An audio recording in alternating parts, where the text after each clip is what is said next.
Setiap orang tua memiliki cita-cita agar anak mereka dapat tumbuh dan berkembang dengan optimal. Peran orang tua, keluarga, dan lingkungan sangatlah penting terkait pembentukan karakter tersebut. Salah satu masa yang kritis dalam kehidupan seorang anak adalah masa remaja. Pada masa ini terjadi berbagai macam perubahan baik secara fisik dan emosional. Ketidaksiapan anak dalam menghadapi perubahan tersebut dapat menimbulkan berbagai perilaku yang terkadang tidak sesuai dengan harapan. Pada tahap ini mereka memiliki emosi yang belum stabil. Muncul pertentangan nilai-nilai emosi dikarenakan keinginan yang tidak dapat terpenuhi. Seseorang yang memiliki mental sehat dapat menggunakan kemampuan atau potensi diri secara maksimal, serta menjalin hubungan positif dengan orang lain. Sebaliknya, orang yang kesehatan mentalnya terganggu akan mengalami gangguan suasana hati, gangguan kemampuan berpikir, serta sulit mengendalikan emosi yang pada akhirnya bisa mengarah pada perilaku buruk.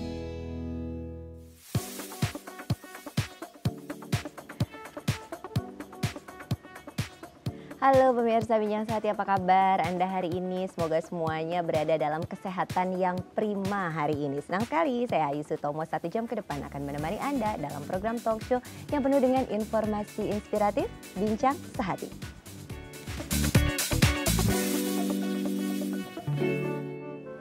Pemirsa Bincang Sehati, hubungan yang kuat antara orang tua dengan anak tidak hanya membuat hubungan keduanya menjadi lebih baik. Emosi yang terjadi baik positif maupun negatif akan berpengaruh terhadap kesehatan jiwa anak.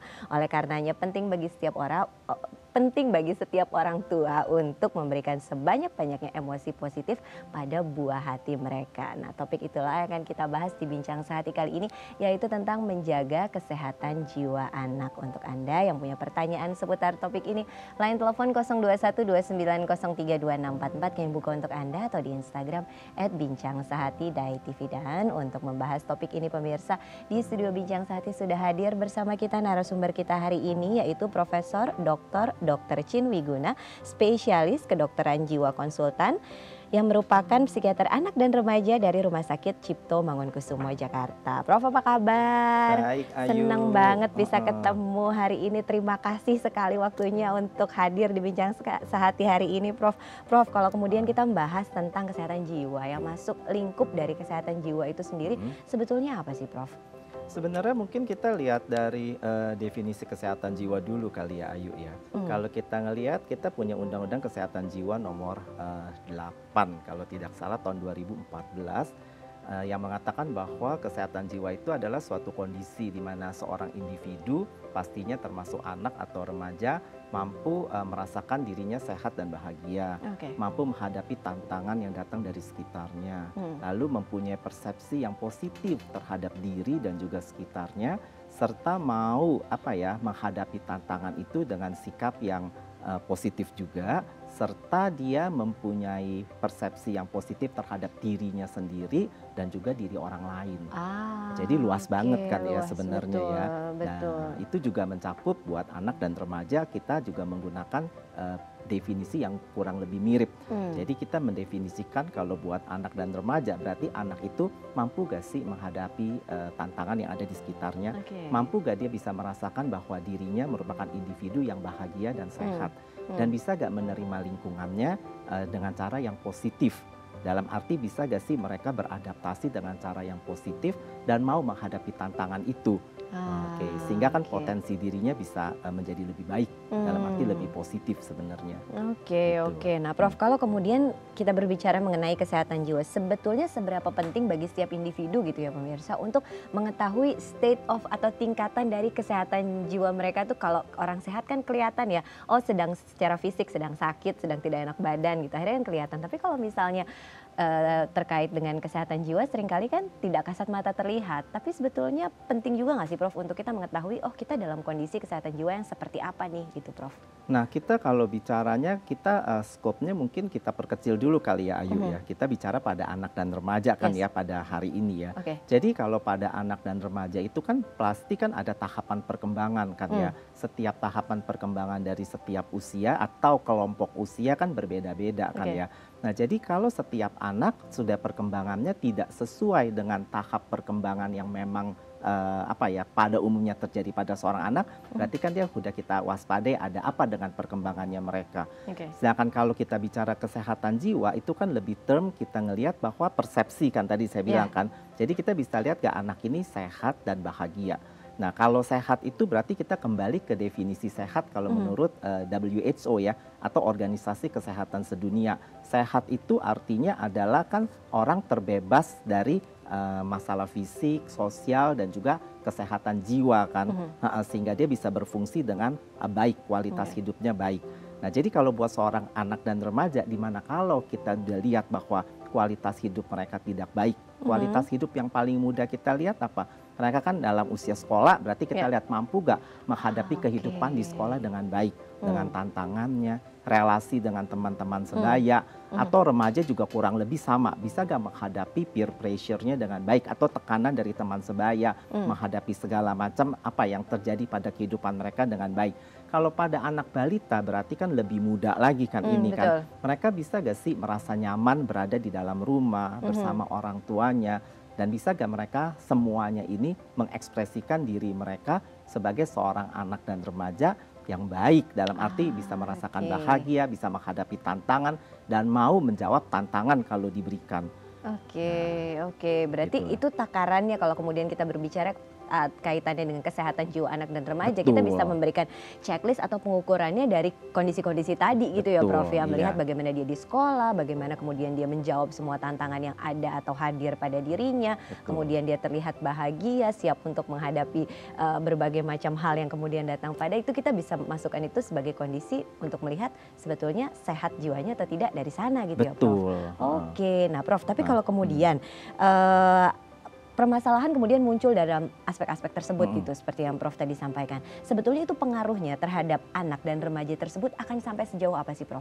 Sebenarnya pengaruhnya akan yang paling utama pada anak itu berarti kita membagi anak dalam kelompok dia usia sekolah, remaja, dan usia yang prasekolah. Kalau misalnya prasekolah itu dampak yang besar berarti dia bisa menarik diri misalnya. Dia kalau ketemu orang-orang yang berada di sekitarnya dia menjadi takut. Padahal anak-anak yang berada di usia misalnya 4-6 tahun dia mulai dengan social play atau bermain dengan teman sebayanya, tapi dia nggak maunya di rumah aja. Kalau ketemu orang dia menjadi was-was, selalu bersembunyi. Itu kan kita juga tanya, kenapa kok anak ini kok modelnya jadi seperti ini ya? Di mana anak-anak eksplorasi, dia kok isolasi misalnya. Ya, atau anak-anak yang lebih muda lagi yaitu batita di bawah 3 tahun. Di mana dia masih dekat dengan orang tuanya, merasa ada keterkaitan emosi dengan orang tuanya. Di lain pihak dia menjadi dingin, takut dengan orang tuanya. Atau merasa nggak nyaman kalau di dekat dengan orang tuanya. Berarti kan ada sesuatu yang kok berbeda ya dibandingkan dengan anak usia batita lainnya. Kalau udah kembali ke usia sekolah lebih mudah buat kita lihat. Di mana kemampuan belajar kok dia berbeda ya dibandingkan anak lain. Di mana anak lain belajar dengan mudah, kok dia menjadi sulit. Atau dia kok menolak belajar, atau bahkan kok dia menolak bersekolah. Itu juga suatu tanda sebenarnya dampak ada apa sih di mana anak-anak semuanya mau berkompetisi untuk jadi nomor 1, dia justru menarik diri nggak mau belajar. Kalau remaja berarti kan berbeda lagi di mana orang-orang berusaha untuk mencari jati diri, sedangkan atau mengeksplorasi konsep dirinya, dia justru menjadi kebingungan dengan identitas dirinya. Prof, kita bahas lebih lengkap lagi nanti satu persatu ya Prof. Baiklah. Selepas rangkaian informasi yang telah kami siapkan untuk Anda pemirsa. Line telepon kami buka di 021 2903 2644 atau Instagram @bincang_sehati_tv untuk Anda yang punya pertanyaan seputar topik ini. Kami akan kembali selepas yang satu ini, tetap di Bincang Sehati.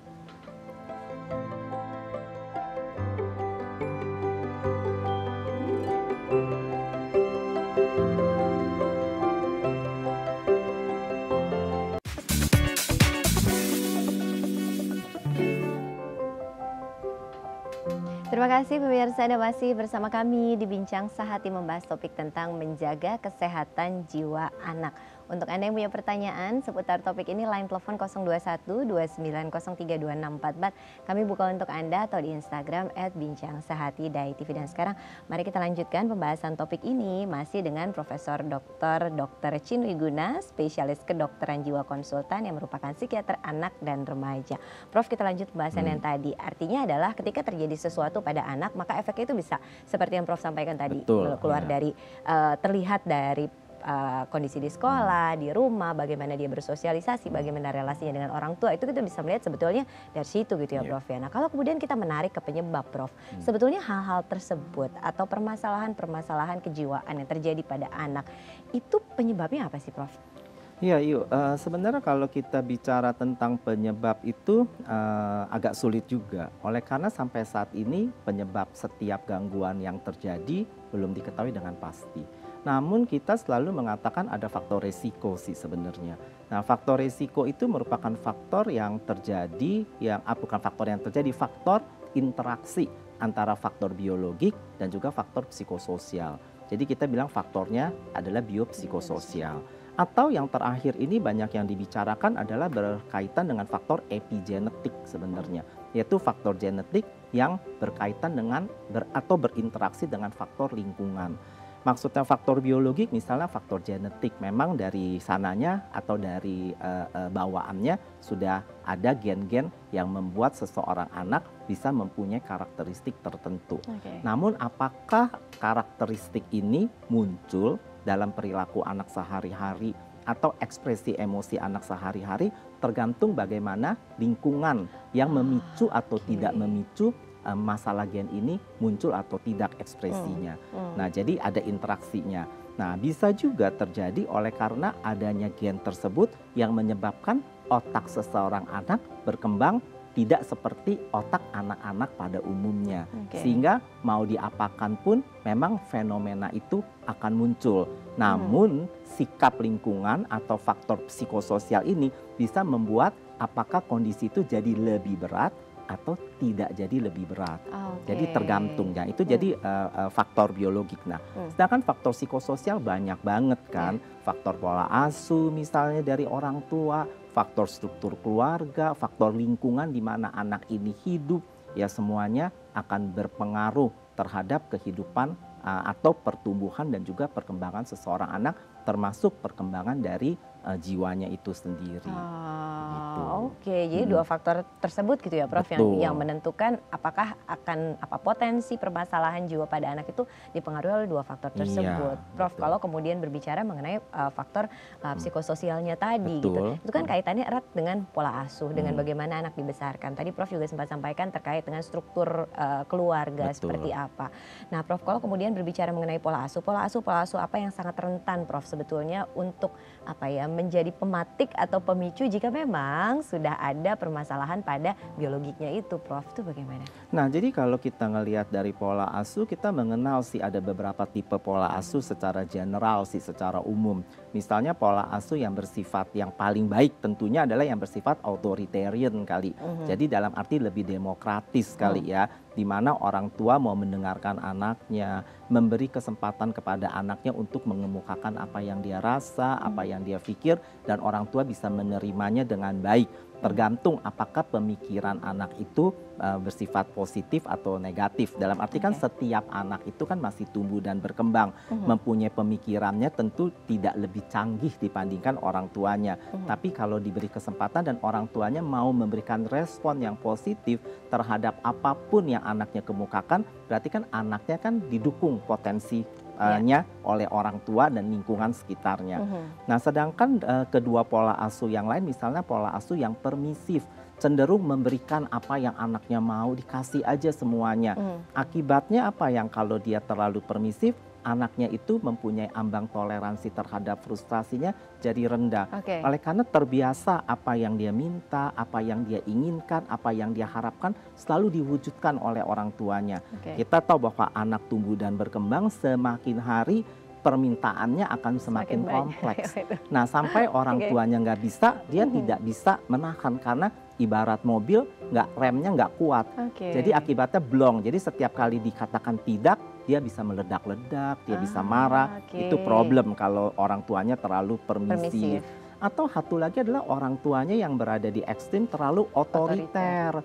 Semuanya kata aku orang tua, kalau aku sudah bilang tidak adalah tidak. Anak tidak diberi kesempatan untuk mengembangkan potensi dirinya. Lama-lama apa yang terjadi? Tentu anak frustrasi. Kalau aku mau ngomong A selalu tidak. Aku ngomong B selalu tidak juga. Aku ngomong C adalah tidak pernah tidak. Boleh, tidak pernah boleh maksudnya saya. Akibatnya lama-lama anak kan kecewa. Akibatnya apa? Dia kan jadi mutung kan, ya udah deh aku diem aja.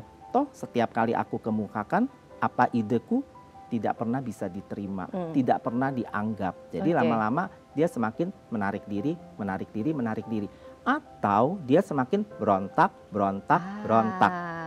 Itu bisa terjadi. Semuanya itu pada akhirnya menjadi problem atau permasalahan ya Prof ya. Oke, kita lanjutkan lagi pembahasan topik ini pemirsa. Selepas informasi yang telah kami siapkan untuk Anda, line telepon kami buka di 0212903244 untuk Anda yang punya pertanyaan seputar topik ini, atau di Instagram @bincangsehati.tv. Kami akan kembali selepas yang satu ini, tetap di Bincang Sehati.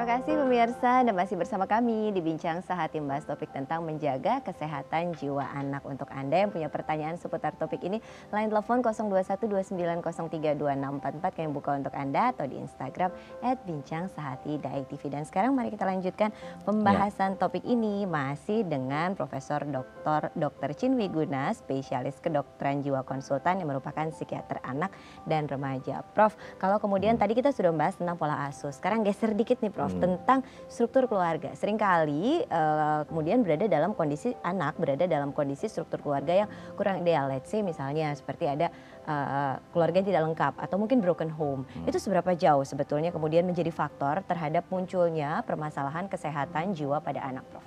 Iya, kita bicara broken home ini macam-macam konteks juga nih ya Ayu ya. Apakah broken home ini artinya proses perceraian, arti orang dan ibu, ayah dan ibunya berpisah.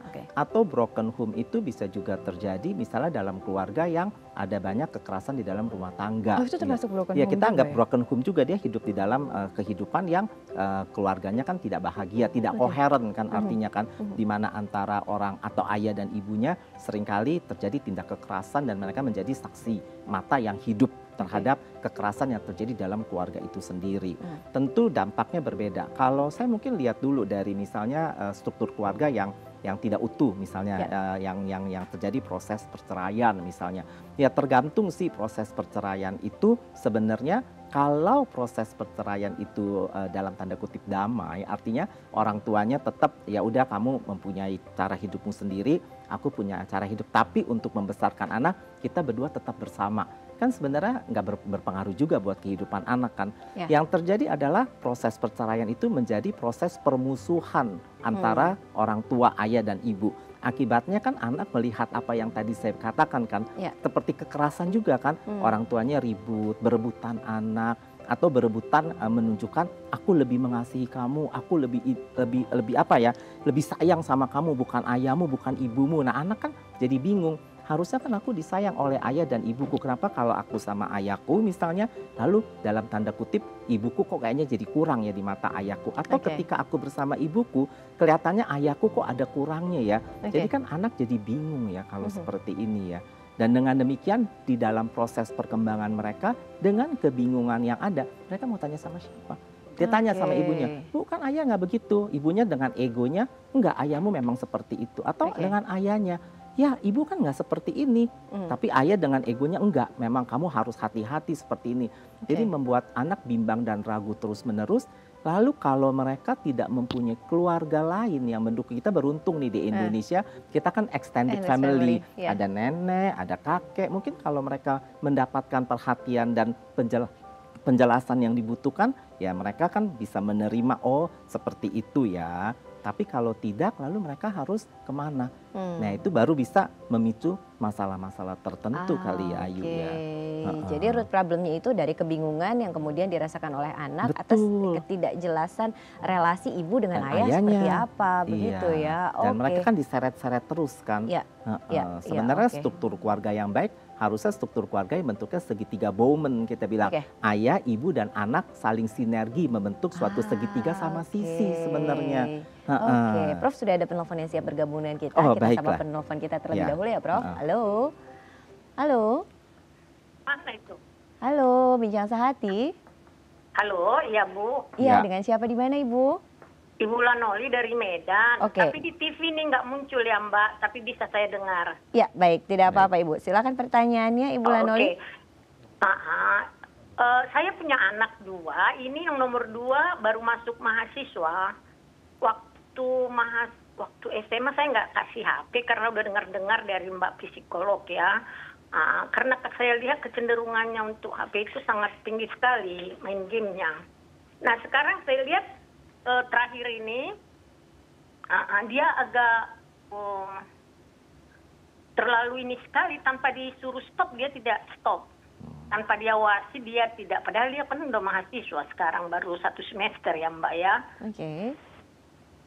Pertanyaannya Ibu? Apa yang saya lakukan? Saya tarik HP tidak mungkin. Kalau saya melihatnya kalau tidak saya stop dia pakai HP-nya, dia tidak akan berhenti. Abangnya SMP saya udah kasih HP nggak masalah. Sekarang udah kerja, udah tamat. Tapi dia ini saya lihat karena bisa saya wasi 24 jam gitu. Atau minimal di rumah bisa saya wasi. Yang terakhir yang saya lihat hampir dia cepat-cepat sekali pulang ke rumah dan main HP. Dan saya harus terus padahal dulu waktu SMA dia ini sekali ke grup-grupnya, hampir semua mau diikutinya. Nah, sekarang dia agak kurang tertarik lagi. Ada berkurang lah tertarik dengan yang di luar. Bagaimana itu? Dokter, apakah ada memang? Prof, ada pertanyaan mungkin Prof atau sudah cukup? Itu umur berapa ya Bu ya anaknya ya?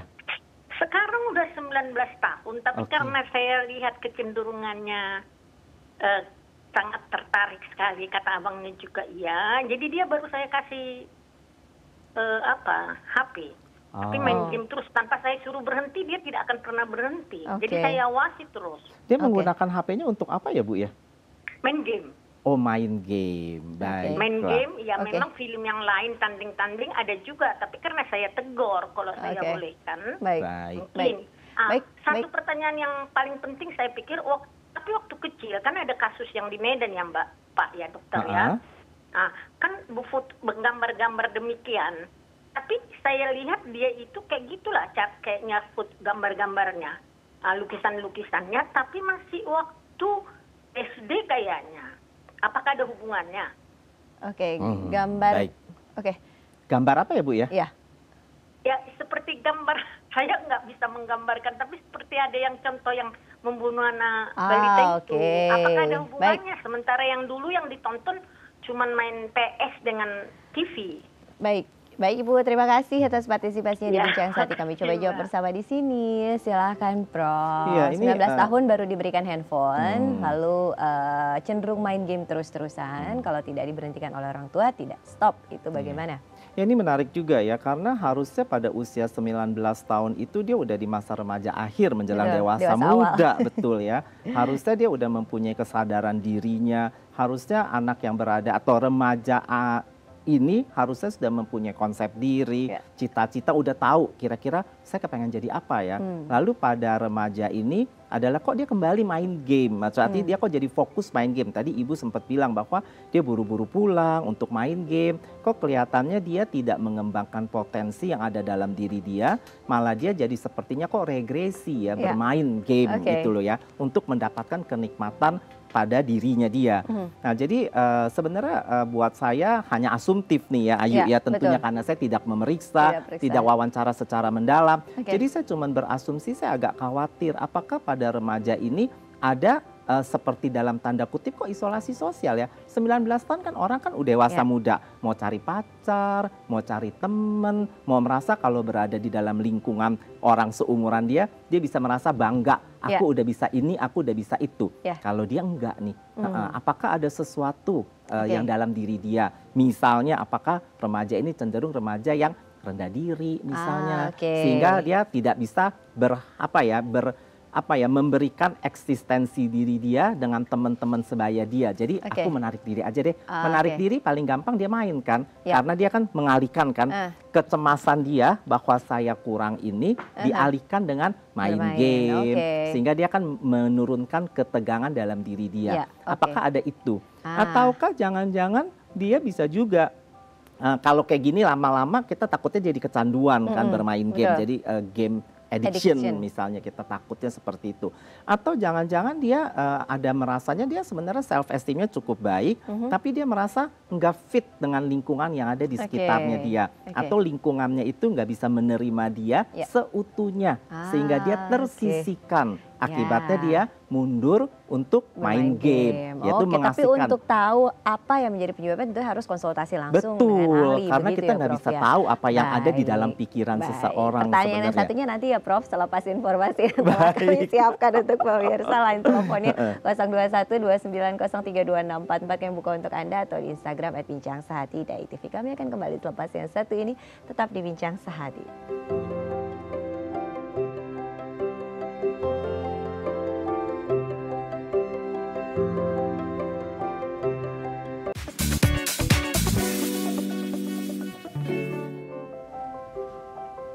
Kembali lagi pemirsa di Bincang Sehati, masih bahas topik tentang menjaga kesehatan jiwa anak. Untuk Anda yang punya pertanyaan seputar topik ini, line telepon 021 29032644 yang buka untuk Anda, atau di Instagram @bincang_sehati.tv. Dan sekarang mari kita lanjutkan bahasan topik ini masih dengan Profesor Dr. Chin Wiguna, spesialis kedokteran jiwa konsultan yang merupakan psikiater anak dan remaja. Dok, kalau kemudian kita membahas sambungan yang tadi, itu ada kaitannya dengan ada kekhawatiran dari penelpon kita ya, itu yang menyampaikan bahwa anaknya waktu kecil tuh suka menggambar yang agak menyeramkan. Nah itu sebetulnya ada kaitan nggak sih Prof dengan pembentukan kepribadiannya jadi seperti apa, atau gimana Prof? Ya, sebenarnya kalau kita mau hubungkan dengan pembentukan kepribadian jauh banget sih ya Ayu ya. Jadi kita nggak akan, maksudnya bukan nggak akan menghubungkan, tapi saya belum bisa menyimpulkan masalahnya ada hubungannya atau tidak.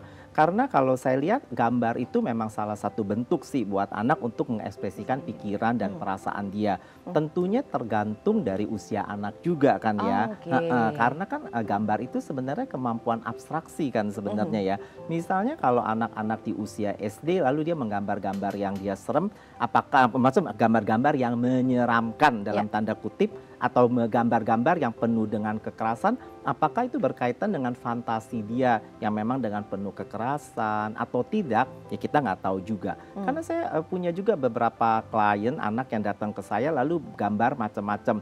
Ketika saya tanyakan misal gambar yang menurut saya unik, misalnya gambar tentang dinosaurus lagi berantem. Jadi saya mengasumsikan, oh ini kok penuh dengan kekerasan agresi ya. Lalu saya tanyakan, apa sih yang kamu, kok kamu gambarnya seperti ini, kamu mikirin apa? Enggak sih, saya baru mikirin film yang saya tonton. Tapi berarti kan tidak mencerminkan kekerasan dalam diri dia, tapi dia tonton lalu dia karena dia tertarik lalu dia tuangkan dalam gambar. Tapi ada juga sih beberapa anak yang mempunyai serial gambar yang saya ikutin lalu memang tendensi ke arah misalnya agresi, misalnya memang karena penuh dengan kemarahan yang tidak bisa dia ekspresikan. Jadi seringkali saya menelusuri juga, misalnya ada apa sih yang membuat kamu kok jadi kesel, marah terus-terusan. Lalu dia bisa juga cerita bahwa saya mau marah misalnya di sekolah saya diperlakukan tidak tepat, saya dibully dalam tanda kutip. Tapi saya nggak tahu saya mesti gimana. Saya udah ngomong sama guru kelasnya bilang kamu sabar ya, kamu tahan ya, ada apa-apa kasih tahu sama ibu. Tapi udah dikasih tahu at the end nggak ada penyelesaian juga. Jadi dia ngomong sama ibunya bilang, aduh kamu jangan berbuat masalah deh di sekolahan, takutnya nanti kamu dikeluarkan. Jadi dia menuangkan kekesalannya itu dalam bentuk gambar. Buat saya itu hal yang baik, karena berarti kan dia kan rilis emosinya rilis emosinya betul. Jadi suatu hal yang positif juga. Jadi menyikapi soal gambar ini tentu kita harus ta'ala lebih jauh dengan apa yang dipikirkan, dengan apa yang dirasakan. Jadi jangan buru-buru kita Ya. bilang, oh ini penuh dengan sadistik loh, oh ini nggak bener loh, oh ini berbahaya loh. Belum tentu juga sih. Kita mesti ngelihat esensi dari gambar itu tersebut sendiri. apa? Karena masing-masing Betul. anak itu Maknanya berbeda-beda apa? bagi Betul. masing-masing anak ya Prof ya. Iya. Prof sudah ada penelpon lagi Prof yang Baik. mau bergabung lagi dengan kita Ya. sapa penelpon kita Baik, kembali. baik. Halo. Halo. Halo Binyang Sehati. Halo, dengan Iwan. Iya, dengan siapa? Dengan Iwan. Iwan. Iya, Iya, Iwan di mana Pak? di Jakarta. Di Jakarta. Silakan pertanyaannya Bapak. Pagi, Prof. Pagi Pak Iwan. Ya, saya mau tanya, Prof, gimana ya anak dengan gangguan kalau autis begitu, biar dia ketemu orang nggak terlalu cemas gitu ya? Apa Pak? Boleh diulang? Ya, Oke. bagaimana anak dengan kalau gangguan autis ya, Oh. biar dia apa-apa nggak terlalu ketakutan gitu loh. Oh, tidak terlalu ketakutan. Iya, cemas gitu. Oh, atau cemas. Oke. Baik. Oke. Iya, Prof mungkin ada pertanyaan untuk penelpon atau cukup? Ini umur berapa ya Pak ya anaknya ya? 5 tahun. Oh baik, 5 tahun ya Bapak ya. Iya. Baik. Terima kasih Pak. Baik, Iya, terima makasih, kasih. Prof. Kami coba jawab Iya. bersama di Iya. sini, Pak Iwan di Jakarta. Silakan, Prof. Iya, kalau bicara tentang anak dengan gangguan spektrum autisme tentu berbeda lagi ceritanya Ya, ya. betul. Karena anak dengan gangguan spektrum autisme merupakan anak dengan neurodevelopmental disorders. Kita bilang anak yang memang perkembangan otaknya sendiri mengalami deviasi. Jadi berbeda dibandingkan dengan anak-anak pada umumnya. Sehingga kemampuan anak ini untuk berkomunikasi dengan dua arah, verbal dan nonverbal, kualitasnya berbeda dibandingkan Oke. dengan anak seusianya. Interaksi dua arah, joint attention-nya juga berbeda. Nah, anak-anak dengan kondisi seperti ini karena kemampuan komunikasinya yang terbatas dalam arti kualitasnya beda, tentunya dia kesulitan kan untuk menghubungkan dirinya dengan orang yang ada di sekitarnya, menghubungkan dirinya dengan lingkungan yang ada di sekitarnya. Nah, oleh karena itu apa yang mereka persepsikan kita nggak bisa tahu. Ya. Sehingga seringkali mereka menunjukkan ketakutan-ketakutan atau kekhawatiran atau kecemasan yang tidak biasanya juga. Atau bisa juga merupakan bagian dari gangguannya juga oleh karena interaksi dua arahnya yang terganggu. Akibatnya setiap bertemu dengan orang mereka nggak bisa connect. Karena memang perkembangan otaknya dalam arti di bagian otak yang disebut amigdala, di sistem limbik dalam arti di dalam sistem emosinya itu memang berbeda. Sehingga keinginan dia untuk berelasi dengan manusia itu menjadi kurang minatnya. Jadi mereka lebih banyak keterhubungan dengan benda-benda yang mati dalam arti. Sehingga setiap bertemu dengan orang mereka merasa nggak nyaman. Nah, nggak nyaman itu jangan-jangan apa yang terjadi pada anaknya Pak Iwan. Jadi terkesan seperti kok takut, kok cemas. Padahal sebenarnya ya dia nggak kepengen dan memang nggak nyaman kalau berada di dalam lingkungan dengan orang gitu loh. Nah, hal seperti ini seringkali saya mencoba untuk berkomunikasi untuk orang tua yang memiliki anak seperti ini. Apakah dengan memelihara binatang bisa nggak membangkitkan emosi Afeknya, seperti itu. Jadi akhirnya lama-lama dia terbiasa dengan mulai dari binatang, lalu lama-lama dia bisa berinteraksi dengan manusia tanpa rasa ketakutan seperti itu. Mungkin itu bisa untuk dipikirkan dicoba. sih. Betul, Tapi karena masing-masing anak memang unik dan iya. treatmentnya harusnya sangat-sangat tailor made. Mungkin akan Betul. sangat baik jika dikonsulkan ke Setuju ahli banget Ayu. untuk kemudian dapat treatment yang paling tepat itu apa. Iya. Mungkin salah satunya seperti yang disampaikan oleh Prof Betul, bisa dilakukan. Mudah-mudahan bisa menjawab pertanyaan dari Iya. Pak Iwan di Jakarta yang tadi menyampaikan pertanyaannya ke Bincang Sehati Dai TV. Prof, kalau kemudian kita berbicara mengenai afek atau emosi, sebetulnya sejak kapan sih Prof anak-anak itu sudah bisa gini? Oh, usia segini nih harusnya sudah bisa mengontrol emosinya nih. Itu umur berapa sih Prof? Sebenarnya dari bayi pun bayi itu udah belajar untuk meregulasikan emosinya. Mereka kan belajar kan ya. Kalau kita ngelihat dari bayi yang umurnya itu kurang lebih dari 1 tahun itu saat itu adalah pembentukan kelekatan. Kita bilang pembentukan dari attachment. Attachment salah satunya adalah dia bisa gak meregulasi emosinya. Dalam arti attachment itu berkaitan dengan dia mampu gak melekat dengan ibunya. Karena ibunya bisa gak bond dengan dia. Nah artinya begini loh, kalau anak bisa melekat kepada ibunya, dia yakin bahwa ibunya itu bisa memberikan rasa aman, rasa nyaman buat dirinya dia. maka dia kan belajar. Lama-lama itu kan belajar bahwa oh ibu saya bisa memberikan rasa nyaman. Setiap hari dia mendapatkan konfirmasi seperti itu. Akibatnya di dalam otaknya dia tertanam bahwa oh saya nggak perlu takut dengan yang ada di sekitarnya. Biarpun ibu saya tidak terlihat, tapi pasti kalau saya butuhkan dia datang. Nah berarti kan belajar regulasi emosi kan, dia nggak akan sedikit frustasi lalu dia nangis-nangis, enggak, dia tahu bahwa oh dia merengek satu kali aja ibunya udah datang dan menjamin bahwa I am here for you. Dengan demikian, dengan dia semakin besar, kemampuan itu merasakan bahwa dunia ini nyaman dan aman buat saya, semakin meresap ke dalam diri dia. Berarti dia kan setiap berhadapan dengan kekecewaan, dia bisa tahu bahwa oh ada orang yang bisa membantu saya. Oke, Prof, kita akan lanjutkan lagi. Ini masih ada tahapan perkembangan selanjutnya berarti ya Prof. Nanti kita lanjutkan selepas rangkaian tips yang telah kami siapkan untuk Anda semua. Tipsnya kali ini tentang bagaimana membangun mental positif pada anak. Seperti apa tipsnya? Silakan simak yang berikut ini. Orang tua dapat menunjukkan cinta melalui bahasa tubuh dan komunikasi nonverbal seperti dekapan. Selain pujian dan dorongan ketika anak melakukan sesuatu dengan baik atau berperilaku sesuai keinginan orang tua. Berikut ini beberapa elemen kunci yang dapat membantu mengembangkan kesehatan mental yang baik pada anak-anak. Penting untuk membuat mereka merasa dicintai, diperhatikan, dan diterima. Anak-anak perlu tahu bahwa cinta orang tua tidak bergantung pada pencapaiannya. Kesalahan dan atau kekalahan harus diharapkan dan diterima. Tumbuhkan keyakinan bahwa rumah penuh dengan cinta dan kasih sayang tanpa syarat. Dorong anak untuk mewujudkan impian mereka dan membuat kesalahan, tetapi pada saat yang sama belajar dari kesalahan itu. Minta mereka juga untuk merasa bangga di mana mereka berada. Bermain dengan anak-anak tidak hanya akan membuat mereka bahagia, tetapi juga akan membantu orang tua bersantai setelah hari yang melelahkan di tempat kerja. Cobalah dan rasakan perbedaannya. Meskipun tidak setiap saat mendampingi anak menonton tayangan tertentu, pastikan mereka memiliki akses ke konten yang sehat dan sesuai dengan umur mereka. Ketika mereka salah, jangan berteriak. Lebih baik membuat mereka mengerti apa yang salah dan arahkan mereka. Mengomel dan mengancam bisa berbahaya dalam jangka panjang. Beri anak alasan mengapa Anda mendisiplinkan mereka dan apa akibat potensial dari tindakan mereka.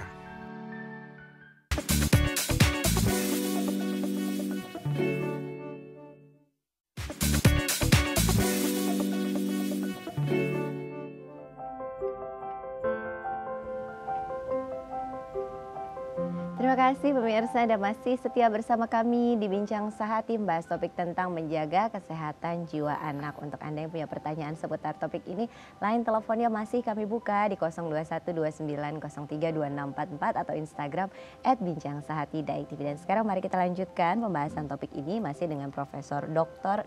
Chin Wiguna, spesialis kedokteran jiwa konsultan yang merupakan psikiater anak dan remaja. Nah, Prof, kalau kemudian berbicara mengenai sekarang ini kan ya pemirsa, ada banyak hal yang terjadi di luaran sana dan kadang buat kita sebagai orang tua tuh jadi khawatirnya tuh berlebihan gitu, yang pada akhirnya menuntun banyak orang tua, mungkin nggak semua ya pemirsa, untuk kemudian jadi sangat-sangat protektif gitu kepada anaknya karena ya berita di luar yang nggak bisa difilter, banyak kekhawatiran. Itu sebetulnya seberapa jauh sih Prof hal tersebut akan berpengaruh terhadap tumbuh kembang anak di tahapan perkembangannya, Prof? Baik, ya Ayu, saya bisa ngerti sih ya kalau orang tua khawatir. Mungkin saya juga jadi orang tua juga saya khawatir sih. Tapi khawatir kan tidak khawatir berlebihan ya. Khawatir saya rasa boleh sih ya. Tentu kalau kita khawatir saja nggak ada gunanya. Yang penting adalah kita khawatir sambil kita melengkapi kemampuan anak kita untuk bersikap sesuai dengan kemampuan usianya. Kalau misalnya dia masih balita, tentunya ya kita nggak bisa dong membiarkan dia seperti itu saja di dalam satu lingkungan yang kita nggak tahu pasti seperti apa. Tentu kita masih harus dampingi. Ya. Dengan dia semakin besar dan kita memberikan dia kepercayaan, maka dia bisa bertanggung jawab untuk hidupnya semakin baik. Kalau dia kita protektif atau kita overprotektif yang terus-menerus, berarti kan dia kan nggak mampu dalam dirinya untuk bertanggung jawab buat dirinya sendiri. Padahal itu kan sangat dibutuhkan oleh setiap anak sesuai dengan tahapan perkembangannya. Dalam arti tentu setelah dia di akhir masa remaja, dia memasuki usia dewasa muda, dia sudah mampu untuk menjaga dirinya sendiri dalam tanda kutip. Dia udah bisa tahu bahwa ini bahaya dan ini tidak bahaya. Ini boleh saya lakukan, itu tidak boleh saya lakukan. Nah, di atas semuanya itu yang sering saya bicarakan dengan setiap orang tua adalah landasan agama kali ya Ayu ya. Karena nggak ada yang ditakutin selain kamu takut akan Tuhan. Jadi saya selalu bilang sama orang tua, jadi sebenarnya ada dimensi lain sebenarnya, bukan hanya biopsikososial saja. Dimensi spiritualitas itu menjadi hal yang sangat penting. Apapun bentuknya, agama itu menjadi hal yang penting. Karena kalau ada landasan agama, ada landasan moral dari orang tua, ada landasan nilai, saya rasa setiap anak akan mulai bisa menjaga dirinya masing-masing.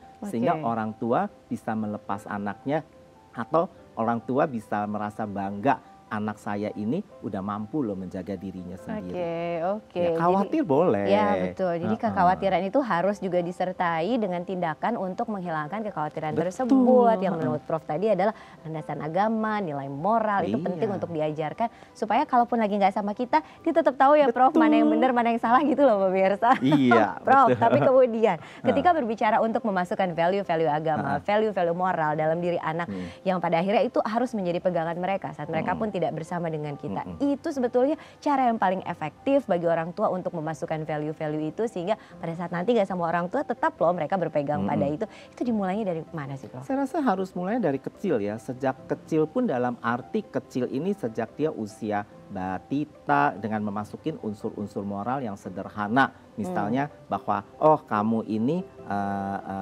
kalau marah harus caranya seperti ini. Orang tua bisa menunjukkan. Kalau kamu di hadapan orang, sikap kamu seperti ini ya. Tentunya hal tersebut tidak ada tekanan, tidak ada paksaan, tapi memberikan contoh. Kalau kita mau anak kita bersikap sesuai dengan yang bisa diterima, ya kita contohkan dong buat mereka.